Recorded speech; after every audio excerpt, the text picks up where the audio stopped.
ಕುಲ ಕುಲ ಕುಲ ಎಂದು ಹೊಡೆದಾಡು ಜನರೆಲ್ಲ ಕುಲದ ನೆಲಿಯ ತಿಳಿದಿಲ್ಲ ನಮಗ.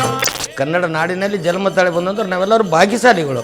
ನಾವೆಲ್ಲರೂ ಅಣ್ಣ ತಮ್ಮರಾಗಿ ನಾಡಿನಲ್ಲಿ ಬಾಳಿದ್ರೆ ಮಾತ್ರ ಈ ನಾಡಿನಲ್ಲಿ ಜನ್ಮ ತಾಳಿ ಬಂದಿದ್ದು ಸಾರ್ಥಕ ಆಗ್ತೈತೆ ಅನ್ನೋದನ್ನು ತಿಳಿದುಕೊಂಡಿದ್ದೇವೆ ನಾವು. ಜನರಿಗೆ ಕೂಡ ಈ ಮಾತನ್ನು ಹೇಳಿ ಸಮುದ್ರದೊಳಗಿದ್ದ ಶರೀರವಿದು ಸಮುದ್ರದ ಒತ್ತಾಯ.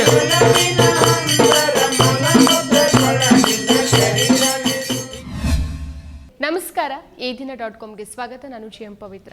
ಇವತ್ತು ನಮ್ಮ ಸ್ಟುಡಿಯೋದಲ್ಲಿ ಒಬ್ರು ಗಾಯಕರಿದ್ದಾರೆ. ಇವರು ಹಾಡುವಂತಹ ತತ್ವ ಪದಗಳು ಮತ್ತು ಹಾಡುಗಳು ಮನುಷ್ಯರ ನಡುವಿನ, ಧರ್ಮಗಳ ನಡುವಿನ, ಜಾತಿಗಳ ನಡುವಿನ ಕಂದಕವನ್ನ, ಗೋಡೆಗಳನ್ನ ಇಲ್ಲವಾಗಿಸುವ ಆಶಯವನ್ನ ಹೊತ್ತಿದೆ. ನಾಗನೂರಿನ ಈ ಅಪರೂಪದ ದನಿ ನೇಗಿಲಿನ ಕಾಯಕ ಮತ್ತು ನೇಗೆಯನ್ನೇ ಬದುಕಿನ ವಿವೇಕ ಅಂತ ಭಾವಿಸಿ ಹಾಡ್ತಾರೆ. ಸರಳತೆ ಮತ್ತು ಜೀವಪರತೆ ಇವರ ಹಾಡುಗಾರಿಕೆಯ ಮೂಲಗುಣ. ಯಾವ ಪ್ರಶಸ್ತಿ ನೀಡಿದ್ರೂ ಕಡಿಮೆನೇ ಅನಿಸಬಹುದಾದಂತ ಇವರ ಅನನ್ಯ ಪ್ರತಿಭೆಗೆ ಈ ಬಾರಿಯ ರಾಜ್ಯೋತ್ಸವ ಪ್ರಶಸ್ತಿ ದೊರೆತಿದೆ. ನಮ್ಮ ಜೊತೆ ಇವತ್ತು ಇಮಾಮ್ ಸಾಬ್ ಎಂ ವಲ್ಲೆಪ್ಪನವರಿದ್ದಾರೆ. ಬನ್ನಿ ಅವರನ್ನ ಕಾರ್ಯಕ್ರಮಕ್ಕೆ ಸ್ವಾಗತಿಸೋಣ. ಸರ್ ನಮಸ್ತೆ, ಕಾರ್ಯಕ್ರಮಕ್ಕೆ ಸ್ವಾಗತ. ನಮಸ್ಕಾರ ಮೇಡಮ್. ನಮಸ್ಕಾರ ಸರ್, ಈಗ ಮೊದಲನೇದಾಗಿ ನಿಮ್ಗೆ ಈ ರೀತಿ ಹಾಡುಗಳನ್ನ ಹಾಡಬೇಕು ಅಂತ ಯಾವಾಗಿಂದ ಇಂಟ್ರೆಸ್ಟ್ ಬಂತು? ನಿಮ್ಮ ಜರ್ನಿ ಹೇಗಿತ್ತು ಅಂತ ಹೇಳಿ. ನನಗೆ ಹವ್ಯಾಸ, ಈ ಹಾಡಿನ ಹವ್ಯಾಸ ಬಂದಿದ್ದರೆ ನನಗೆ 10 ವರ್ಷದವ ಇದ್ದಾಗ ನಾನು ಹಾಲುಮತದವರ ಸಮುದಾಯದ ಮನೆತನದೊಳಗೆ ಜೀತದಾಳಾಗಿ ದುಡಿಯುವಂಥ ಸಮಯದೊಳಗೆ ಆ ಹಾಲುಮತದ ಸಮುದಾಯದವರು ಹಾಡ್ತಕ್ಕಂಥ ಹಾಡನ್ನು ಕೇಳಿ ಪ್ರಭಾವಿತಗೊಂಡು ನಾ ಕಲಾವಿದನಾದೆ. ಕಲಾವಿದಾಗಿ ಸುಮಾರು 10 ವರ್ಷದವ ಇದ್ದಾಗನ ಈ ಹಾಡನ್ನು ಕಲಿತು ಈ ಹಳ್ಳಿಗಳೆಲ್ಲ ಹಾಡನ್ನು ಹಾಡುತ್ತಾ ಬಂದೆ. ಹಾಡುತ್ತಾ ಸುಮಾರು ಒಂದು 7-8 ವರ್ಷ ಹಂಗೆ ಹಾಡುತ್ತಾ ಬಂದಾಗ ಆಕಾಶವಾಣಿಯವರು ಮತ್ತು ದೂರದರ್ಶನದವರು ನನ್ನನ್ನು ಗುರುತಿಸಿ ಭಾಳ ಉತ್ಸಾಹದಿಂದ ನನಗೆ ಅವಕಾಶ ಮಾಡಿಕೊಡಕತ್ತರು. ಆನಂತರ ಪ್ರಚಾರ ಭಾಳ ಆಗಕತ್ಬಿಡ್ತು. ಎಲ್ಲವೂ ಸಂಘ ಸಂಸ್ಥೆದವರು ಎಲ್ಲ ಅವರು ನಮ್ಮನ್ನು ಕರೆದು ಕಾರ್ಯಕ್ರಮ ನೀಡಾಕತ್ತರು. ಅಲ್ಲಿಂದ ಇಲ್ಲಿವರೆಗೂ ಕೂಡ ಹಾಡು ಹವ್ಯಾಸ ನಾಯೇನು ಬಿಟ್ಟಿಲ್ಲ. ಈ ನಾಡಿನ ಕಲೆ, ಈ ನಾಡಿನ ಸಂಸ್ಕೃತಿ ಇದು ನಶಿಸಿ ಹೋಗಬಾರ್ದು ಅನ್ನೋಂಥ ಒಂದೇ ಒಂದು ಸಂಕಲ್ಪವನ್ನು ಕಟ್ಟಿಕೊಂಡು ಈ ರಂಗದೊಳಗೆ ಬಂದಿದ್ದೀನಿ ನೋಡಿ. ನೀವು ಶಾಲೆಗೆಲ್ಲ ಹೋಗಿದ್ರಾ? ಶಾಲೆ ಅಂತ ನಾ ಪಾಟಿ ಗಂಟೆ ಹಿಡ್ದಿಲ್ಲ ರೀ ಮೊದಲು. ಇಲ್ಲ ಈಗ ನಾನು ಜಾನಪದ ವಿಶ್ವವಿದ್ಯಾಲಯಕ್ಕೆ ಉಪನ್ಯಾಸಕರಾಗಿ ಕೆಲಸವನ್ನು ಮಾಡಿದ್ದೀನಿ. ನಾನು ನಾನು ನಿರಕ್ಷರಿ ಆದರೂ ಕೂಡ ಆ ಭಗವಂತ ಕೊಟ್ಟಿದ್ದಾನೆ ನಮಗೆ ಬರ ಓದು ಇದೆಲ್ಲವೂ ನಿರಕ್ಷರಿ ಮ್ಯಾಗನ ಕಲ್ತು ಬಿಟ್ಟಿದ್ದೇನೆ. ನಾನು ಓದು ಬರ ಎಲ್ಲ ಮಾಡ್ತೇನೆ ರೀ. ಅದು ದೇವ್ರು ಕೊಟ್ಟ ಕೊಡುಗೆ. ವಿದ್ಯೆ ಒಕ್ಕಾಲು ಬುದ್ಧಿ ಮುಕ್ಕಾಲು ಅಂತ ಹೇಳ್ತಾರೆ. ವಿದ್ಯೆ ಒಕ್ಕಾಲು ಬುದ್ಧಿ ಮುಕ್ಕಾಲು. ಬುದ್ಧಿ ನಿಮ್ಮಂಥರ ಬುದ್ಧಿವಂತರು ಹೇಳಿದ ಮಾತು ಕೇಳ್ಕೊಂಡು ಓದು ಬರ ಕಲ್ತು ಬಿಟ್ಟಿರ. ಸರ್, ಈಗ ನಿಮ್ಮ ಪ್ರತಿಯೊಂದು ಹಾಡುಗಳಲ್ಲೂ ಸಹ ಒಂದು ಸಮಾಜಕ್ಕೆ ಏನಾದರೂ ಒಂದು ಸಂದೇಶ ಕೊಡುವಂಥದ್ದು ಏನಾದರೂ ಒಂದು ಇದೇ ಇರುತ್ತೆ. ಸಾಮರಸ್ಯದಾಗಿರ್ಬೋದು ಅಥವಾ ಮನುಷ್ಯತ್ವದ ಬಗ್ಗೆ ಆಗಿರ್ಬೋದು. ಅದನ್ನೆಲ್ಲ ನೀವು ಯಾವ ರೀತಿ ಕಟ್ಕೊಳ್ತೀರಾ ಅಂತ? ಇವು ನಾವು ಮೂಲ ತತ್ವ ನಮ್ಮ ನಾಡಿನ ಸಂವಿಧಾನಾತ್ಮಕವಾಗಿ, ನಮ್ಮ ಭಾರತ ದೇಶದ ಸಂವಿಧಾನವನ್ನು ಆತ್ಮಕವಾಗಿ ನಾವು ಭಾರತೀಯರು ನಾವೆಲ್ಲರೂ ಭಾವೈಕ್ಯತೆಯಿಂದ ಈ ದೇಶದಲ್ಲಿ ಬಾಳಬೇಕಾಗಿರ್ತದೆ ಅನ್ನೋದ್ರ ಬಗ್ಗೆ ನನ್ನ ಗಮನದೊಳಗೆ ಬಂದಿದೆ. ಅದಕ್ಕಾಗಿ ನಾವು ಭಾರತೀಯರು ನಾವು ಏಕತೆಯಿಂದ ಎಲ್ಲ ಅಣ್ಣ ತಮ್ಮರಾಗಿ ನಾವು ಜಾತಿ ಮತ ಪಂಥನ್ನು ದೂರಿಟ್ಕಾಸ ನಾವೆಲ್ಲರೂ ಮನುಷ್ಯರು ಒಂದೇ ತಂದೆ ಮಕ್ಕಳು ಅನ್ನುವಂಥ ಭಾವನೆಗಳನ್ನು ಕೊಡಬೇಕು ಜನರಿಗೆ ಅನ್ನುವಂಥದ್ದೊಂದು ಹವ್ಯಾಸ ಕಟ್ಟಿಕೊಂಡು ಜಾತಿ ಅಂತ ಜಗಳ ಮಾಡಬೇಡ್ರಿ, ಜಾತಿ ಒಳಗೆ ನೀತಿ ಮಾರ್ಗ ಮರೆತು ಬಿಟ್ರಿ ಅನ್ನುವಂಥ ಸಾಹಿತ್ಯವನ್ನು ನಾನು ರಚನೆ ಮಾಡಿ ಅದನ್ನು ಎಲ್ಲ ಚಾನಲ್ದವರು ಅದನ್ನೆಲ್ಲ ಇದನ್ನು ಮಾಡ್ತಿದ್ದೆ. ಮತ್ತು ಮನುಷ್ಯತ್ವದ ಮೂಲ ತತ್ವವನ್ನು ತಿಳಿದುಕೊಂಡ್ರೆ ಜಾತಿ ಅನ್ನುವಂಥದ್ದು ಯಾವ ಗ್ರಂಥವು ಜಾತಿ ಬೇರೆ ಅನ್ನುವಂಥದ್ದನ್ನು ಅದನ್ನು ಉಲ್ಲೇಖನ ಮಾಡಿಲ್ಲ. ಸಕಲ ಗ್ರಂಥಗಳನ್ನು ಅಕುಲಂಕಷವಾಗಿ ಈಗ ಕುರಾನದೊಳಗೆ ಏಕಲ್ಲಾಕುಪುರ್ ಭರೋಸೆ, ಒಬ್ಬ ಸೃಷ್ಟಿಕರ್ತನ ಮ್ಯಾಗ ಭರೋಸೆ ಇಡಬೇಕು ಅಂತೇಳಿ ಕುರಾನ್ ಹೇಳ್ತೈತಿ. ಈಗ ಉಳಿದ ಗ್ರಂಥವು ಕೂಡ ಇದೇ ಉಪದೇಶವನ್ನು ಕೊಡ್ತಾವೆ. ಅಂದಬಳಿಕ ಬೇರೆ ಅನ್ನುವಂಥ ಭಾವನೆಗಳು ಏನದ ನಮಗೆ, ಬೇರೆ ಅನ್ನುವಂಥ ಭಾವನೆಗಳೇನು. ಅದಕ್ಕಾಗಿ ನಾವು ಬೇರೆ ಭಾವಿಸದೊಡನೆ ಶ್ರೀಮನ್ಯ ಜುಗುನರಿ ಕೈವಲ್ಯ ಎಂಬ ತಮ್ಮ ಗ್ರಂಥದೊಳಗೂ ಕೂಡ ಉಪದೇಶ ಕೊಟ್ಟು ಮಾನವನಿಗೆ ಎಚ್ಚರಿಸ್ತಾರೆ. ಬೇರೆ ಭಾವಿಸದೊಡನೆ ಬ್ರಹ್ಮಜ್ಞಾನೊಂದಿಲ್ಲದವನಿಗೆ ತೋರದಯ್ಯ ಸುಖ ತೋರುದು ಅಂತ ಹೇಳ್ತಾರೆ. ಬೇರೆ ಭಾವಿಸೋದೊಡನೆ ಬ್ರಹ್ಮಜ್ಞಾನೊಂದಿಲ್ಲದವನಿಗೆ ತೋರದಯ್ಯ ಸುಖ ತೋರು. ಬ್ರಹ್ಮಜ್ಞಾನ ಅಂದರೆ ಶಿವನ ಜ್ಞಾನ ಮಾಡಬೇಕಾಗತ್ತೆ, ಶಿವನ ನಾಮಸ್ಮರಣೆ ಮಾಡಬೇಕಾಗತ್ತೆ. ಶಿವ ನಮ್ಮನ್ನು ಹುಟ್ಟಿಸಿದಾನ. ಕಣ್ಣು ಮೂಗು ಕಿವಿ ಕಾಲು ಕೈಗಳನ್ನೆಲ್ಲ ಸೃಷ್ಟಿಕರ್ತ ನಮ್ಮನ್ನು ಸೃಷ್ಟಿ ಮಾಡಿದನ ತಾಯಿ ಹೊಟ್ಟೆಯೊಳಗಿಂದ. ನಮ್ಮನ್ನು ಹೆಂಗೆ ಮಾಡಿದಪ್ಪ? ಒಂದು ವೇಳೆ ಈ ಕೀಲಗಳನ್ನು ಜೋಡಿಸದಿದ್ದರೆ, ಇವೆಲ್ಲ ಕೀಲಗಳನ್ನು ಜೋಡಿಸದಿದ್ದರೆ ಮನುಷ್ಯ ಊಟ ಹೆಂಗೆ ಮಾಡ್ತಿದ್ದಪ್ಪ ಇದನ್ನ ನಾವು ತಿಳ್ಕೊಬೇಕಾಗತ್ತೆ. ಇದಕ್ಕೆ ಅಧ್ಯಾತ್ಮ ಅಂತಾರೆ. ಅದಕ್ಕಾಗಿ ಅಧ್ಯಾತ್ಮದ ತೌರ್ಮನಿ ಅಂದ್ರೆ ನಮ್ಮ ಭಾರತ ದೇಶ. ಅದರಲ್ಲಿ ಸಂಗೀತ, ಕಲೆ ಹಾಗೂ ಸಾಂಸ್ಕೃತಿಕ ಕೇಂದ್ರ ಎನಿಸಿದ್ದು ನಮ್ಮ ಕನ್ನಡ ನಾಡು. ಕನ್ನಡ ನಾಡಿನಲ್ಲಿ ಜನ್ಮ ತಳಿ ಬಂದಂಥವ್ರು ನಾವೆಲ್ಲರೂ ಭಾಗ್ಯಶಾಲಿಗಳು. ಕನ್ನಡ ನಾಡಿನಲ್ಲಿ ಜನ್ಮ ತಳಿ ಬಂದಂಥವ್ರು ನಾವೆಲ್ಲರೂ ಭಾಗ್ಯಶಾಲಿಗಳು. ಈ ಕನ್ನಡ ನಾಡಿನ ಮಣ್ಣಿನ ಋಣವನ್ನು ತೀರಿಸಬೇಕಾದ್ರೆ, ಈ ಕನ್ನಡ ನಾಡಿನ ಮಣ್ಣಿನ ಋಣವನ್ನು ತೀರಿಸಬೇಕಾದ್ರೆ ನಾವೆಲ್ಲರೂ ಅಣ್ಣತಮ್ಮರಾಗಿ ಈ ನಾಡಿನಲ್ಲಿ ಬಾಳಿದ್ರೆ ಮಾತ್ರ ಈ ನಾಡಿನಲ್ಲಿ ಜನ್ಮ ತಾಳಿ ಬಂದಿದ್ದು ಸಾರ್ಥಕ ಆಗ್ತೈತೆ ಅನ್ನೋದನ್ನು ತಿಳಿದುಕೊಂಡಿದ್ದೇವೆ ನಾವು. ಜನರಿಗೆ ಕೂಡ ಈ ಮಾತನ್ನು ಹೇಳ್ತೀವಿ. ಸರ್, ಈಗ ನೀವು ಹೇಳ್ತೀರಿ ಮನುಷ್ಯತ್ವ ಇರಬೇಕು, ಅಥವಾ ನಮ್ಮ ಜಾತಿಗಳ ಮಧ್ಯೆ ಯಾವುದೇ ರೀತಿ ಇದು ಭೇದ ಭಾವಗಳಿರಬಾರ್ದು, ಧರ್ಮಗಳ ಮಧ್ಯೆ ಭೇದ ಭಾವ ಇರಬಾರ್ದು ಅಂತ ಹೇಳ್ತೀರಿ. ಆದರೆ ಈಗ ನಮ್ಮ ಸಮಾಜದಲ್ಲಿ ಏನಾಗ್ತಾ ಇದೆ ಅಂತಂದ್ರೆ ಕೋಮು ದ್ವೇಷ ಅನ್ನೋದು ಜಾಸ್ತಿ ಆಗ್ತಾ ಇದೆ. ಅದಕ್ಕೊಂದಿಷ್ಟು ಮೂಲ ಕಾರಣಗಳು ಅಂತಂದ್ರೆ ಪೊಲಿಟಿಕ್ಸ್ ಕೂಡ ಆಗಿರ್ಬೋದು. ಅದ್ರ ಬಗ್ಗೆ ನಿಮ್ಮ ಒಪಿನಿಯನ್ ಏನು? ನೋಡ್ರಿ, ಇದು ಪೂರ್ತಿ ಮಾತಿನ ಅರ್ಥ ತಿಳಿಯದೆ, ಪೂರ್ತಿ ಮಾತಿನ ಅರ್ಥ ತಿಳಿಯದೆ ವ್ಯರ್ಥ ಬಡ್ದಾಡ್ತೀವಿ ನಾವು. ಇತಿಹಾಸ ಒಂದು ಬೇರೆ ಹೇಳ್ತೈತಿ, ನಾವೊಂದು ಬೇರೆ ತಿಳ್ಕೊತೀವಿ. ಹೌದಲ್ರಿ? ಇತಿಹಾಸ ಗ್ರಂಥಗಳು ಒಂದು ಬೇರೆ ಉಪದೇಶ ಕೊಡ್ತಾವೆ. ಮನಸ್ಸಿಗೆ ಬಂದಂತೆ ಜೀವನ ಮಾಡ್ತೀವಿ. ಮನಸ್ಸಿಗೆ ಬಂದಂತೆ ಜೀವನವನ್ನು ಮಾಡಿದರೆ ಅವು ಮನಸ್ಸಿನಾಗಿ ಹುಟ್ಟಿ ಫಲವಿಲ್ಲನೇ ಅನ್ನುವಂಥ ಮಾತನ್ನು ಕೂಡ ಹೇಳ್ತಾರೆ. ಮನುಷ್ಯ ಜೀವನ ಮಾಡಿದರೆ ಸೃಷ್ಟಿಕರ್ತ ಧರ್ಮ ಗ್ರಂಥ ಮುಖಾಂತರ ನಮಗೆ ಉಪದೇಶವನ್ನು ಕೊಡ್ತಾರೆ, ಸಂದೇಶವನ್ನು ಕೊಡ್ತಾರೆ. ಧರ್ಮ ಗ್ರಂಥ ಧರ್ಮಿಷ್ಠರು ಎಷ್ಟೋ ಮಂದಿ ಸತ್ಯಶರಣರು ಜಗತ್ತಿನೊಳಗೆ ಹುಟ್ಟಿ ಬಂದಿದ್ದಾರೆ. ಎಷ್ಟೋ ಮಂದಿ ಸತ್ಯಶರಣರು ಜಗತ್ತಿನೊಳಗೆ ಹುಟ್ಟಿ ಬಂದಿದ್ದಾರೆ. ಆ ಶರಣರೆಲ್ಲ ಏನು ಉಪದೇಶ ಕೊಡ್ತಾರೆ ಅಂತಂದ್ರೆ, ಈಗ 12ನೇ ಶತಮಾನದಲ್ಲಿ ತಗೋರಿ, 12ನೇ ಶತಮಾನದಲ್ಲಿ ಜಗಜ್ಯೋತಿ ಬಸವೇಶ್ವರು ಕೂಡ ಈ ಜಗತ್ತಿಗೆ ಅವತರಿಸಿ ಬಂದರು. ಇವನ್ಯಾರವ ಇವನ್ ನಮ್ಮವ ಎಂದೆರಿಸಿ ಅನ್ನುವಂಥ ಮಾತನ್ನು ಹೇಳ್ತಾರೆ. ಅದಕ್ಕೆ ಯಾರಿಗೆ ಅವರಿಗೆ ಬೇರೆ ಅನ್ನುವಂಥ ಭಾವನೆಗಳನ್ನು ಇಟ್ಟುಕೊಳ್ಳಿಲ್ಲ. ಅದಕ್ಕೆ ಎಲ್ಲರೂ ನನ್ನವರು ಅನ್ನುವಂಥ ಭಾವನೆಗಳನ್ನು ಇಟ್ಟುಕೊಂಡು ನುಡಿದರೆ ಮುತ್ತಿನ ಹಾರದಂತಿರಬೇಕು ಅನ್ನುವಂಥ ಮಾತು ಕೂಡ ಜನರಿಗೆ ಹೇಳಿದ್ದಾರೆ. ಈ ಬಾಯಿಲಿಂದ ಬಳಸ್ತಕ್ಕಂಥ ಮಾತು ಕೂಡ ಮನುಷ್ಯನ ಮನಸ್ಸು ಗೆದ್ದು ಮಾತನಾಡಬೇಕು. ಅದಕ್ಕೆ ನಿಂದಿಸಿ ನುಡಿಯದಿರು ಯಾರನ್ನು ಮನಸ್ಸಿಗೆ ಬಂದಂತೆ ನಡೆಯದು ರಿಹದಲ್ಲಿ ಅಂತ ಹೇಳಿದರು. ಮನಸ್ಸಿಗೆ ಬಂದಂತೆ ನಡೆಯದಿರಿ ರಿಹದಲ್ಲಿ, ಮನಸ್ಸಿಗೆ ಬಂದಂತೆ ನಡೆಯೋಂಗಿಲ್ಲ. ಯಾವ ಗ್ರಂಥಗಳನ್ನು ನಮಗೆ ಉಪದೇಶ ಕೊಟ್ಟು ವಿಚಾರಿಸ್ತಾವೋ ಆ ಗ್ರಂಥದ ಮುಖಾಂತರ ನಾವು ಜೀವನವನ್ನು ತೆಗೆದ್ರೆ ಈ ದೇಶದಲ್ಲಿ, ಈ ನಾಡಿನಲ್ಲಿ ಜನ್ಮ ತಾಳಿ ಬಂದಿದ್ದು ಸಾರ್ಥಕ ಆಗ್ತೈತೆ ಅನ್ನೋದನ್ನು ನನ್ನಷ್ಟಕ್ಕೆ ನಾನು ತಿಳಿದುಕೊಂಡು ಇಡೀ 70 ವರ್ಷಗಳ ಕಾಲ ಈ ಜೀವನ ಹಿಂಗೆ ಸಾಗಿಸ್ಕೊತ ಬಂದಿದ್ದೀವಿ. ನಮ್ಮ ತಂದೆ ಕಲಾವಿದರು, ನಮ್ಮ ತಾಯಿ ಕಲಾವಿದರು, ನಮ್ಮ ಅಜ್ಜ ಕಲಾವಿದರು, ಹಿಂಗಾಗಿ ನಮ್ಮ ಕಲಾವಿದರ ಮನೆತನದೊಳಗೆ ಹಿಂಗೆ ಬಂದಿದ್ವಿ. ಇದನ್ನು ಗುರುತಿಸಿ ಕರ್ನಾಟಕ ಸರ್ಕಾರ ಈ ಸಲ ರಾಜ್ಯೋತ್ಸವ ಪ್ರಶಸ್ತಿಯನ್ನು ಕೊಟ್ಟು ನನ್ನನ್ನು ಗೌರವಿಸಿರ್ತಾರೆ. ಆ ಕರ್ನಾಟಕ ಸರ್ಕಾರಕ್ಕೂ ಕೂಡ ನಾನು ಧನ್ಯವಾದಗಳನ್ನು ಅರ್ಪಿಸ್ತೇನೆ ರೀ. ಇವತ್ತು ಸರ್, ಈಗ ಸಾಮಾನ್ಯವಾಗಿ ಈಗ ಹಾಡು ಹೇಳೋದು ಅಂತ ಅನ್ನೋದು ಸಾಮಾನ್ಯವಾಗಿ ನಮಗೆ ಒಳಗಿಂದಾನು ಇರಬೇಕಾದಂಥ ಒಂದು ಇಂಟ್ರೆಸ್ಟ್. ಯಾರೋ ಫೋರ್ಸ್ಫುಲಿ ನಮ್ಮನ್ನ ಹಾಡು ಹೇಳಿಸ್ಲಿಕ್ಕೆ ಆಗೋದಿಲ್ಲ. ನಿಮ್ಗೆ ಮೊದಲಿಂದ ಚಿಕ್ಕ ವಯಸ್ಸಿಂದಾನು ಈ ಒಂದು ಇಂಟ್ರೆಸ್ಟ್ ಇತ್ತು. ಹೀಗಿದ್ದಾಗ ನೀವು ಸಾಮಾಜಿಕ ಕಳಕಳಿ ಹಾಡುಗಳನ್ನೇ ಯಾಕೆ ಸೆಲೆಕ್ಟ್ ಮಾಡ್ಕೊಂಡಿದ್ದು? ಬೇರೆ ಬೇರೆ ಹಾಡುಗಳನ್ನು ಹಾಡಬಹುದಿತ್ತು. ಈಗ ಸಾಮಾಜಿಕ ಜನರಿಗೆ ತಿಳಿಸುವಂತ ಹಾಡನ್ನು ಕೂಡ ರಚನೆ ಮಾಡ್ತೀವಿ. ಇಂದು ದೇವಾನ ದೇವತೆಗಳು ಈ ಧರಣಿಗೆ ಅವತರಿ ಬಂದಿದ್ದು ಪೌರಾಣಿಕ ಹಾಡುಗಳನ್ನು ಹಾಡ್ತೀವಿ, ಮತ್ತು ಸಾಮಾಜಿಕ ಹಾಡುಗಳನ್ನು ಹಾಡ್ತೀವಿ, ಅವಳ ಭಾವೈಕ್ಯತೆ ಹಾಡುಗಳನ್ನು ಹಾಡ್ತೀವಿ. ಈಗ ಅತ್ತಿ ಮನೆಗೆ ಸೊಸಿ ಬಂದರೆ ನೈತಿಕ ಮಾರ್ಗದಿಂದ ಜೀವನ ತೆಗಿಬೇಕು ಅನ್ನೋದ್ರ ಬಗ್ಗೆ ಸಾರಾಂಶಗಳನ್ನ ಹೇಳಿದೆ. ಮತ್ತು ಅತ್ತಿ ಮನೆಗೆ ಹಳೆಯ ಬಂದರೆ ಯಾವ ರೀತಿ ಜೀವನ ಮಾಡಬೇಕಪ್ಪ, ಅತ್ತಿ ಸೊಸಿ ಅಂದರೆ ಯಾವ ರೀತಿ ಜೀವನ ಮಾಡಬೇಕು, ತಾಯಿ ಮಗು ಅಂದ್ರೆ ತಾಯಿ ಅಂದರೆ ಏನು, ತಾಯಿಲಿಂದ ಈ ಜಗತ್ತಿಗೆ ಬಂದೇವೆ. ತಾಯಿ ಜೇರ್ಕರ್ತ ಈ ಜಗತ್ತಿನೊಳಗಿಲ್ಲದಿದ್ದರೆ ಈ ಮಾನವ ಜನ್ಮ ಜಗತ್ತಿಗೆ ಬರಲಿಕ್ಕೆ ಸಾಧ್ಯವಿಲ್ಲ. ತಾಯಿ ಜೇರ್ಕರ್ತ ಇಲ್ಲದಿದ್ದರೆ ಈ ಮಾನವ ಜನ್ಮ ಜಗತ್ತಿಗೆ ಬರಲಿಕ್ಕೆ ಸಾಧ್ಯ ಇಲ್ಲ. ಅಂಥ ತಾಯಿ ಕೊಟ್ಟ ಕೊಡುಗೆಯನ್ನು ಈ ಮಾನವ ಜನ್ಮ ಈ ಜಗತ್ತಿನಲ್ಲಿ ತೀರಿಸಲಿಕ್ಕೆ ಸಾಧ್ಯವಿಲ್ಲ. ತಾಯಿ ಕೊಟ್ಟ ಕೊಡುಗೆಯನ್ನು 9 ತಿಂಗಳು ಹೆತ್ತು ನಮ್ಮನ್ನು ರಕ್ಷಣೆ ಮಾಡಿ ಆಕೆ ಶರೀರವನ್ನು ಹರಿದು ಇವತ್ತು ನಮ್ಮನ್ನೇನು ಜಗತ್ತಿಗೆ ತಂದಾಳಲ್ಲ, ಆಕೆ ಋಣ ಈ ಜೀವನದಲ್ಲಿ ತೀರಿಸಲಿಕ್ಕೆ ಸಾಧ್ಯವಿಲ್ಲ. ಅನೇಕ ಮಹಾತ್ಮರು ಇದನ್ನು ಉದಾಹರಣೆ ಕೊಟ್ಟು ಹೇಳ್ತಾರೆ. ಅದಕ್ಕೆ ತಾಯಿ ಅಪಾರವಾದಂಥ ಕೊಡುಗೆಯನ್ನು ಕೊಟ್ಟಂಥ ತಾಯಿಯ ಪಾದದ ತಳಗೆ ಸ್ವರ್ಗವನ್ನು ಭಗವಂತ ಮುಡುಪಾಗಿಟ್ಟನನ್ನುವಂಥ ಮಾತನ್ನು 1500 ವರ್ಷದಿಂದ ಮಕ್ಕಾಪಟ್ಟಣದಲ್ಲಿ ಮೊಹಮ್ಮದ್ ಪೈಗಂಬರ್ ಜನಿಸಿ ಜಗತ್ತಿನ ಮಾನವರಿಗೆ ಸಂದೇಶವನ್ನು ಕೊಟ್ಟಿದ್ದಾರೆ. ಮಾಕೆ ಕದಮ್ಕೆ ನಿಚ್ಚೆ ಅಲ್ಲಾನೇ ಜನ್ನತ್ಕು ಮುಕರರ್ ಕರಿ ಅಂತ ಹೇಳಿದ್ದಾರೆ. ಇದು ಉರ್ದುದ ಅರ್ಥ ತಾಯಿಯ ಪಾದದ ತಳಗೆ ಸ್ವರ್ಗವನ್ನು ಮುಡುಪಾಗಿಟ್ಟಿದ್ದಾನೆ ಭಗವಂತ ಅನ್ನುವಂಥ ಮಾತನ್ನು ಹೇಳ್ತಾರೆ.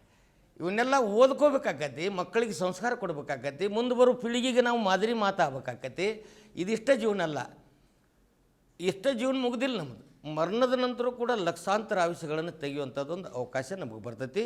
ಅಲ್ಲಿ ಬುತ್ತಿಯನ್ನು ಕಟ್ಟಿಕೊಂಡು ಹೋಗ್ಬೇಕಾದ್ರೆ ನಾವೆಲ್ಲರೂ ಅಣ್ಣ ತಮ್ಮರಾಗಿ ಈ ದೇಶದಲ್ಲಿ ಈ ನಾಡಿನಲ್ಲಿ ಬಾಳಬೇಕು ಅನ್ನುವಂಥ ಮಾತನ್ನು ನಾವು ನಿಮಗೂ ಹಂಚ್ಕೋಬೇಕಾಗತ್ತೆ. ಈಗ ನೀವು ಇಷ್ಟು ವರ್ಷ, ನಿಮ್ಗೀಗ 70 ವರ್ಷ ಅಂತ ನೀವು ಹೇಳಿದ್ರಿ, ಸುಮಾರು 60 ವರ್ಷದಿಂದ ನೀವು ಇದೇ ಗಾಯನವನ್ನೇ ಒಂದು ಜೀವನದ ಒಂದು ರೂಢಿಯನ್ನಾಗಿ ಮಾಡ್ಕೊಂಡು ಬಂದಿದ್ದೀರಾ. ಸೊ ನಿಮ್ಮ ಮುಂದಿನ ಜನರೇಷನ್ಗೆ, ನಮಗೆ, ಅದಕ್ಕೂ ಮುಂದಿನ ಜನರೇಷನ್ ಅವರಿಗೆ ಯಾವ ರೀತಿ ಬಾಳ್ಬೇಕು, ನಾವು ಯಾವ ರೀತಿ ಒಂದಿಷ್ಟು ರೂಢಿಗಳನ್ನ ನಾವು ರೂಢಿ ಮಾಡ್ಕೊಳ್ಬೇಕು ಅಂತ ಹೇಳ್ತೀರಿ ಸರ್? ಈಗ ಮುಂದಿನ ಪೀಳಿಗೆಗೆ, ಮುಂದಿನ ಜನ್ರೇಷನ್ಗೆ ನಾವು ಏನು ಕೊಡುಗೆಯನ್ನು ಕೊಡಬೇಕಾದ್ರೆ, ಈ ದೇಶದಲ್ಲಿ ಹುಟ್ಟಿ ಬಂದ ಬಳಿಕ ಈ ದೇಶದ ಸಂವಿಧಾನಾತ್ಮಕವಾಗಿ ಮಕ್ಕಳಿಗೆ ಸಂಸ್ಕಾರ ಕೊಡಬೇಕು. ಇದು ಭಾಳ ಅವಶ್ಯವಾದದ್ದು. ಮಕ್ಕಳಿಗೆ ಸಂಸ್ಕಾರವನ್ನು ನಮ್ಮ ಸಂವಿಧಾನ ಉಪದೇಶ ಏನು ಕೊಡ್ತೈತಿ ಅನ್ನೋದ್ರ ಬಗ್ಗೆ ನಮ್ಮ ಮಕ್ಕಳಿಗೆ ಸಂಸ್ಕಾರವನ್ನು ಕೊಟ್ಟರೆ ಮುಂದಿನ ಪೀಳಿಗೆಗೆ ಅದು ತಲೆ ಒಳಗೆ ಉಳಿತೈತಿ. ನಾವೆಲ್ಲರೂ ಅಣ್ಣ ತಮ್ಮರಾಗಿ ಬಾಳಲಿಕ್ಕೆ ಸಾಧ್ಯತೆ ಐತಿ. ನಾವು ಈಗ ನಮ್ಮದೊಂದು ನಾವೇ ಹೆಚ್ಚಿನವರು, ನಾವೇ ದೊಡ್ಡವರು, ನಾವೇ ಹೆಚ್ಚಿನವರು, ನಮ್ಮಂಥವ್ರು ಹೆಚ್ಚಿನವ್ರು ಜಗತ್ತಿನಾಗ ಯಾಲಿಲ್ಲ ಏನು ಅಂತಾರಲ್ಲ. ಇದನ್ನು 16ನೇ ಶತಮಾನದಲ್ಲಿ ಸರ್ವಜ್ಞ ಮೂರ್ತಿಗಳು ಕೂಡ ಹೇಳಿದ್ದಾರೆ. ನಾನು ಹೆಚ್ಚಿನ ಕುಲದವಂತ ಯಾವತ್ತನ್ನ ಶರೀರವನ್ನು ಮುಟ್ಟಿ ಹೇಳ್ತಾನೋ, ನಾನೇ ಹೆಚ್ಚಿನ ಕುಲದವಂತ ಯಾವತ್ತನ್ನ ಶರೀರವನ್ನು ಮುಟ್ಟಿ ಹೇಳ್ತಾನೋ, ಈ ಶರೀರವನ್ನು ವಿಚಾರ ಮಾಡಿ ನೋಡು ಹೊಲಸು ಮೌಸದ ಹುತ್ತ ಅಂತ ಹೇಳಿದ್ದಾರೆ.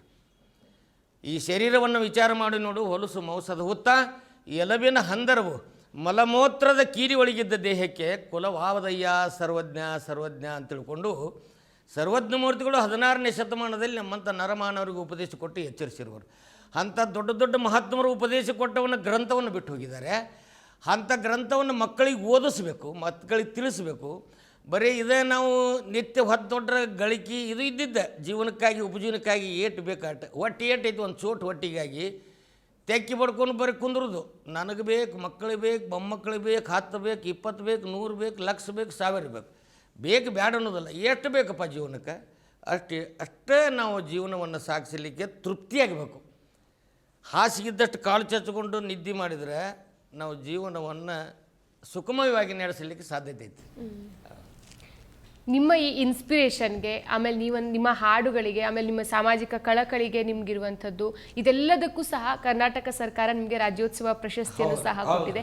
ಆ ಒಂದು ಇನ್ಸಿಡೆಂಟ್ ಯಾವ ರೀತಿ ಇತ್ತು? ನೀವು ಪ್ರಶಸ್ತಿ ತಗೊಳ್ಳುವಾಗ ನಿಮ್ಗೆ ಏನು ಅನಿಸ್ತಾ ಇತ್ತು, ಅದ್ರ ಬಗ್ಗೆ ಹೇಳಿ ಸರ್. ಈಗ ನನಗೆ ಕರ್ನಾಟಕ ಸರ್ಕಾರದವರು, ಮಾನ್ಯ ಮುಖ್ಯಮಂತ್ರಿಗಳು, ಉಪಮುಖ್ಯಮಂತ್ರಿಗಳು, ಮಾನ್ಯ ತಂಗಡಿಗೆ ಸಾಹೇಬರು, ಇವರೆಲ್ಲ ನನಗೆ ಪ್ರಶಸ್ತಿಯನ್ನು ಕೊಟ್ಟು ಗೌರವಿಸಿದ್ರಲ್ಲ. ಈ ನಾಡಿನಲ್ಲಿ ಭಾವೈಕ್ಯತೆಯನ್ನು ಬಿಂಬಿಸಿದ್ದಕ್ಕೆ ಇದೊಂದು ಪ್ರತಿಫಲ, ನನಗೆ ಗೌರವ ಸಿಗ್ತಲ್ಪ. ಇವತ್ತು ಜೀವ ಇರುವವರೆಗೆ ಕೂಡ ನನಗೊಂದು ಪ್ರಶಸ್ತಿ ಕೊಟ್ಟತ್ತಲ್ಲ ಸರ್ಕಾರ ಅನ್ನೋದ್ರ ಬಗ್ಗೆ ಭಾಳ ಹೆಮ್ಮೆಯನ್ನು ಆಗಿರ್ತದೆ, ಭಾಳ ಹೆಮ್ಮೆ ಪಟ್ಟಿರ್ತೇನೆ.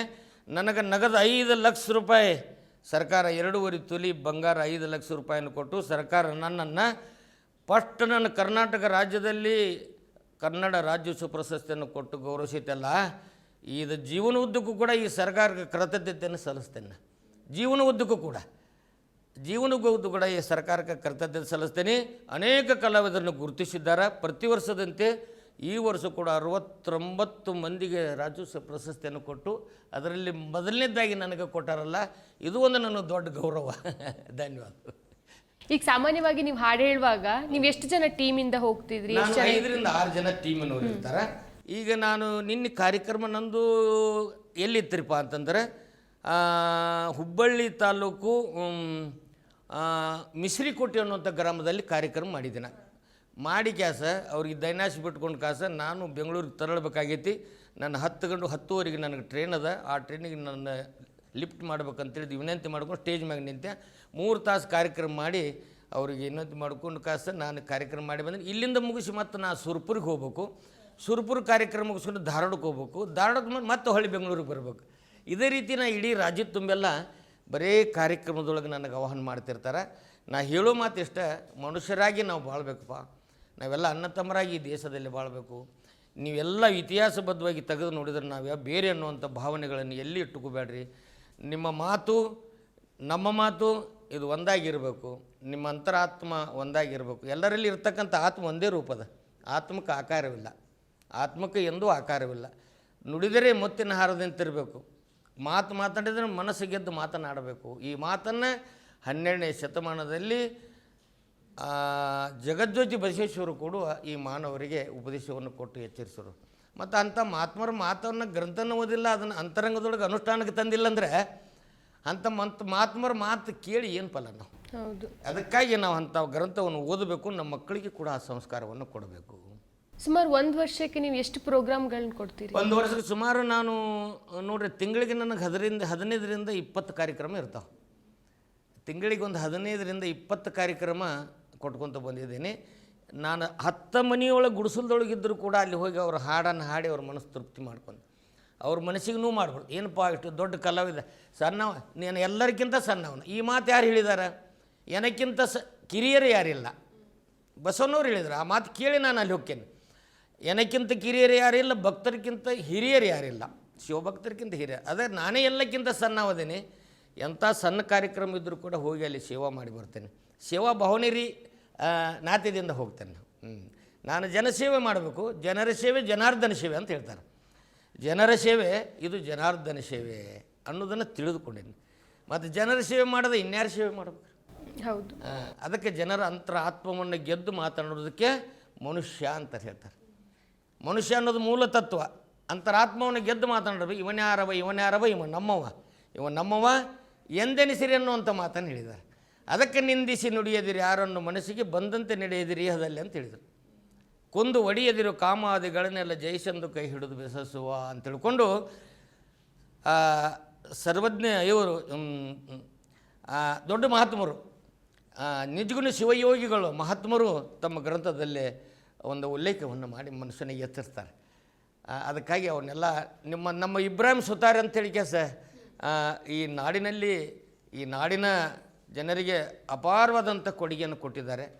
ಅವರು ನನಗೆ ಮಾರ್ಗದರ್ಶಕರು. ಅವರ ಆಶೀರ್ವಾದ ನನ್ನ ತಲೆ ಮೇಗೂ ಐತಿ. ಮತ್ತು ಅವರ ನುಡಿದ ನುಡಿಯನ್ನು ಕೂಡ ನಾನು ಪಾಲನೆ ಮಾಡ್ಕೊತ ಬಂದಿದ್ದೀನಿ. ಈ 2 ವರ್ಷದಿಂದ ಈ ನಾಡನ್ನು ಬಿಟ್ಟು ಅಗಲಿದ್ದಾರೆ. ಅವರ ಆತ್ಮಕ್ಕೆ ಶಾಂತಿ ಪ್ರಸ್ತಾಪವಾಗಲಿ ಅನ್ನುವಂಥ ಮಾತನ್ನು ಕೂಡ ಹೇಳ್ತೇನೆ. Okay sir. ಸೊ ವೀಕ್ಷಕರೇ ನೋಡಿದ್ರಲ್ವಾ, ಇದಿಷ್ಟು ನಾವು ವಲ್ಲಪ್ಪನವರ ಮಾತನ್ನ ಕೇಳಿದ್ದೇವೆ. ಸೊ ಈಗ ವಲ್ಲಪ್ಪನವರ ತಂಡದಿಂದ ಒಂದು ಅದ್ಭುತವಾದ ಗಾಯನ ಬರುತ್ತೆ. ಈ ಭಾವೈಕ್ಯತೆ ಕಲೆಗಳನ್ನು ಕನ್ನಡ ನಾಡಿಗೆ ಕೊಡುಗೆ ಕೊಡಬೇಕಂತ ಒಂದು ಸಂಕಲ್ಪನ ಮಾಡಿ ಈ ಹಾಡನ್ನು ಕಲಿತು ಜನರಿಗೆ ಅರ್ಪಣೆ ಮಾಡ್ತೇವೆ. ಏನಾದ್ರು ತೆಪ್ಪತ್ತಡಿಯಾದರೆ ನೀವು ಕ್ಷಮಿಸಬೇಕು ಕನ್ನಡ ನಾಡಿನ ಜನತೆ. ನಾವು ಈಗ ಹಾಡುವಂಥ ಕಲಾವಿದರು, ನಾನು ಇಮಾಮ್ ಸಾಬ್ ಮೊಹಮ್ಮದ್ ಸಾಬ್ ವಲ್ಲಪ್ಪನವರು ಅಂತ ನನ್ನ ಹೆಸರು. ಹಿನ್ನೆಲೆ ಗಾಯಕರಾದಂಥವರು ನಮ್ಮ ದಾವುಲ್ ಸಾಬ್ ಮೊಹಮ್ಮದ್ ಸಾಬ್ ವಲ್ಲಪ್ಪನವರು ಅಂತ ನನ್ನ ಒಡ ಹುಟ್ಟಿದ ತಮ್ಮನವರು. ಆ ಒಳಗೆ ನನ್ನ ಪಕ್ಕದಲ್ಲಿ ನಿಂತಂಥವರು ನಿಂಗಪ್ಪ ದೊಡ್ಡ ಪೂಜಾರಿ ಅವರು ಬಗೆನಗರ ಕೊಪ್ಪದವರು. ಇವರು ಚಮನ್ ಸಾಬ್ ಲಾಡ್ ಸಾಬ್ ಬೆಟಗಿರಿ ಅಂತ ತಿಳ್ಕೊಂಡು ತಾಳದ ವಾದ್ಯನ ಬರೆದ ನಾಗನೂರವರು. ಇವರು ಚಿತ್ರದುರ್ಗದಿಂದ ಬಂದಿದ್ದಾರೆ. ಗಿರಿಜಮ್ಮ ಅವರು ಅಂತೇಳಿ ಕೆಲಸ. ಇವರು ನಮ್ಮ ದ್ಯಾಮಪ್ಪ ಕರಿಯಪ್ಪ ಪೂಜಾರ ಸಾಕಿನ ಗೊಬ್ಬರ ಗುಂಪಿಯವರು. ಸುಮಾರು 42 ವರ್ಷಗಳ ಕಾಲ ನನ್ನ ಸಂಗಡ ಡೊಳ್ಳಿನ ವಾದ್ಯವನ್ನು ಬಾರಿಸಿ ಇವತ್ತಿನವರೆಗೆ ಕೂಡ ನನ್ನ ಸಂಗಡ ಡೊಳ್ಳಿನ ವಾದ್ಯವನ್ನು ಬಾರಿಸಿ ಹಾಡಲಿಕ್ಕೆ ಬದ್ಧರಾಗಿದ್ದಾರೆ. ಅವರು ಕೂಡ ಇವತ್ತು ಈ ಕಾರ್ಯಕ್ರಮದಲ್ಲಿ ಪಾಲ್ಗೊಂಡಿದ್ದಾರೆ. ನಿಮಗೆಲ್ಲರೂ ವಿನಂತಿ ಮಾಡಿಕೊಂಡು ಒಂದು ಹಾಡನ್ನು ಹಾಡೋಣ. ಆ ಹಾಡಿನ ಗೂಢಾರ್ಥ, ಭಾವಾರ್ಥ, ಶಬ್ದಾರ್ಥ, ಇದರ ಬೇಡಿಕೆಗಳನ್ನು ಗಮನದಲ್ಲಿಟ್ಟುಕೊಂಡು ಈ ನಾಡಿನಲ್ಲಿ ಕೊನೆಯ ಅವಸರ ಹೇಳಿದ್ರೆ ಈ ನಾಡಿನಲ್ಲಿ ಜನ್ಮ ತಾಳಿ ಬಂದಿದ್ದು ಸಾರ್ಥಕ ಆಗ್ತೈತೆ ಅನ್ನುವಂಥ ಮಾತನ್ನು ಹೇಳಿ ಹಾಡನ್ನು ಪ್ರಾರಂಭ ಮಾಡಿ. ಯಾಕ್ರಿಪ್ಪ? ಹಾಂ.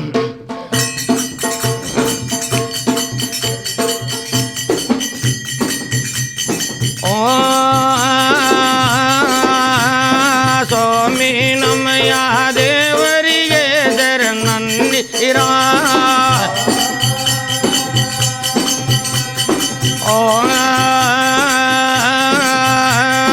ಗುರುವಾರೇವನ್ನ ಸೀತ ಗೋಚರ ನನ್ನೀರ.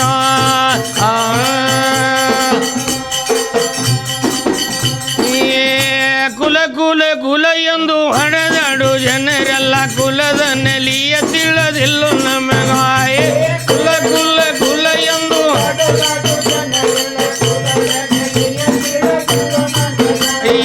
ಕುಲ ಕುಲ ಕುಲ ಎಂದು ಹೊಡೆದಾಡು ಜನರೆಲ್ಲ ಕುಲದ ನೆಲಿಯ ತಿಳಿದಿಲ್ಲ ನಮಗಾಯ. ಕುಲ ಕುಲ ಕುಲ ಎಂದು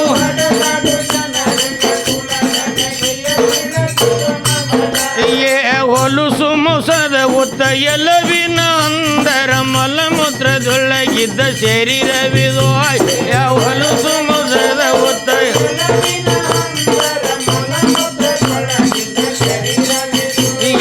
ಹೊಲುಸು ಮೊಸದ ಉತ್ತ ಎಲವಿನ ಅಂದರ ಮಲಮೂತ್ರದೊಳಗಿದ್ದ ಶರೀರವಿದು. ಹೊಲುಸು ಮೊಸ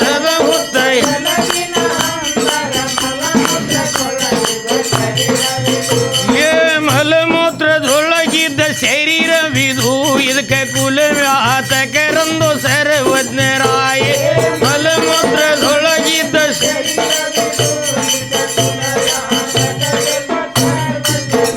ಏ ಮಲಮೂತ್ರದೊಳಗಿದ್ದ ಶರೀರ ಇದು ನೋಡಣ್ಣ. ಅಲ್ರಿ ಸರ್, ಹುಟ್ಟುವುದು ಒಂದ ದಾರಿ, ಹೋಗುದು ಒಂದ ದಾರಿ ಅದ. ಹೌದಲ್ರಿ? ಇದನ್ನ ಅನೇಕ ಮಂದಿ ಮಹಾತ್ಮರು ಈ ಜಗತ್ತಿನೊಳಗೆ ಜನಿಸಿ ಬಂದು ನಮ್ಮಂತ ನರಮಾನವರಿಗೆ ಉಪದೇಶ ಕೊಟ್ಟು ಎಚ್ಚರಿಸಿರುವರು. ಹೌದಲ್ರಿ? ನಮ್ಮಂತ ನರಮಾನವರಿಗೆ ಎಚ್ಚರಿಸಿರೋರು. 16ನೇ ಶತಮಾನದಲ್ಲಿ ಸರ್ವಜ್ಞ ಮೂರ್ತಿಗಳು ಈ ಜಗತ್ತಿಗೆ ಅವತರಿಸಿ ಏನ್ ಹೇಳಿದ್ರಿ? ಕುಲ ಕುಲ ಕುಲ ಎಂದು ಹೊಡೆದಾಡು ಜನರೆಲ್ಲ ಕುಲದ ನೆಲೆಯನ್ನು ಬಲ್ಲಿರಿ ಎನ್ನುವಂಥ ಮಾತನ್ನ ಭಕ್ತ ಕನಕದಾಸರು ಕೂಡ ತಿಳಿಸಿದ್ದಾರೆ. ಮುಟ್ಟಿನ ಹೊಲೆಯಲ್ಲಿ ಹುಟ್ಟುವುದು ಜಗವೆಲ್ಲ, ಮುಟ್ಟಬೇಡ ಅನ್ನವನು ತಾನು ಹುಟ್ಟಿದ ಎಲ್ಲಿಂದ ಸರ್ವಜ್ಞ ಅನ್ನುವಂಥ ಮಾತನ್ನ ಸರ್ವಜ್ಞ ಮೂರ್ತಿಗಳು 16ನೇ ಶತಮಾನದಲ್ಲಿ ತೋರಿಸಿದ್ದಾರೆ. ಮುಟ್ಟಿನ ಹೊಲೆಯಲ್ಲಿ ಹುಟ್ಟಿಯುವುದು ಜಗವೆಲ್ಲ, ಮುಟ್ಟಬೇಡವ ಎಲ್ಲಿ ಹುಟ್ಟಿದ ನಾಯೇ.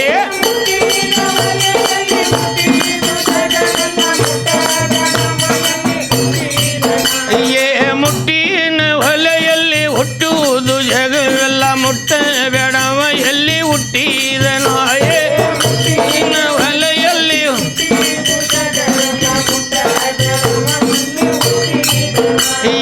ಜಾತಿ ಜಾತಿ ಅಂತ ನಾವು ಜಗಳ ಮಾಡ್ತೇವ್ರಿ, ತಮ್ಮ ಜಾತಿ ಒಳಗೆ ನೀತಿ ಮಾರ್ಗ ಮರ್ತ ನಿಂತೇವ್ರಿ.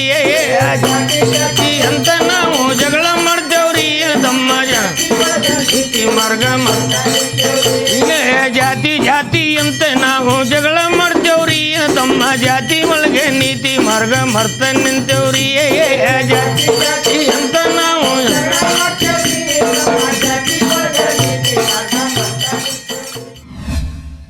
ಸರ್, ಇಷ್ಟೊತ್ತು ನಮ್ಮ ಈ ತಂಡದ ಜೊತೆಗೆ ನೀವು ಮಾತನಾಡಿದಿರಿ. ಮನುಷ್ಯತ್ವದ ಬಗ್ಗೆ, ಸಾಮಾಜಿಕ ಕಳಕಳಿ ಬಗ್ಗೆ ಎಲ್ರಿಗೂ ಸಹ ತಿಳಿಸ್ಕೊಟ್ಟಿದ್ದೀರಿ. ತುಂಬ ಹೃದಯದ ಧನ್ಯವಾದಗಳು. ಧನ್ಯವಾದಗಳು ಕರ್ಣ, ನಿಮಗೂ ಧನ್ಯವಾದಗಳು. ನಮ್ಮನ್ನು ಕರೆದು ನೀವು ಇಂಟರ್ವ್ಯೂ ಮಾಡಿ ಕೆಲಸ, ನೀವೆಲ್ಲ ಸಿಬ್ಬಂದಿಯವರಿಗೂ ಕೂಡ ಧನ್ಯವಾದಗಳು. ಇದ್ರ ಬಗ್ಗೆ ತಾವೆಲ್ಲ ಎಡಿಟಿಂಗ್ ಮಾಡೋರು, ಈ ರೆಕಾರ್ಡಿಂಗ್ ಮಾಡೋರು, ಇದನ್ನ ಪ್ರಶ್ನೆ ಮಾಡೋರು, ನಿಮಗೆಲ್ಲರಿಗೆ ಅನಂತ ಧನ್ಯವಾದಗಳನ್ನು ಇವತ್ತಿನ ದಿವಸ ಅರ್ಪಿಸ್ತೇನೆ. ಧನ್ಯವಾದಗಳು. ಸೊ ನೋಡಿದ್ರಲ್ವಾ, ಹಿಂದೂ ಮುಸ್ಲಿಂ ಅಂತ ಕಿತ್ತಾಡೋದು, ಮನುಷ್ಯತ್ವವನ್ನೇ ಮರೆತು ಮೆರೆದಾಡುವಂಥ ಜನರಿಗೆ ವಲ್ಲಪ್ಪನವರು ಒಂದು ಒಳ್ಳೆ ಉದಾಹರಣೆ ಅಂತ ಹೇಳ್ಬೋದು. ಇವರು ಕೊಡುವಂಥ ಒಂದಿಷ್ಟು ಹಾಡುಗಳು ಪಾಠ ಅಂತಾನೆ ಹೇಳ್ಬೋದು. ಮತ್ತಷ್ಟು ವಿಶೇಷ ವಿಡಿಯೋಗಳನ್ನು ನೋಡಲು ಮತ್ತು ಹೊಸ ವಿಡಿಯೋಗಳ ಬಗ್ಗೆ ತಿಳಿಯಲು ಈ ದಿನ .com ಯೂಟ್ಯೂಬ್ ಚಾನೆಲ್ ಸಬ್ಸ್ಕ್ರೈಬ್ ಮಾಡಿ ಮತ್ತು ಬೆಲ್ ಐಕಾನ್ ಕ್ಲಿಕ್ ಮಾಡಿ.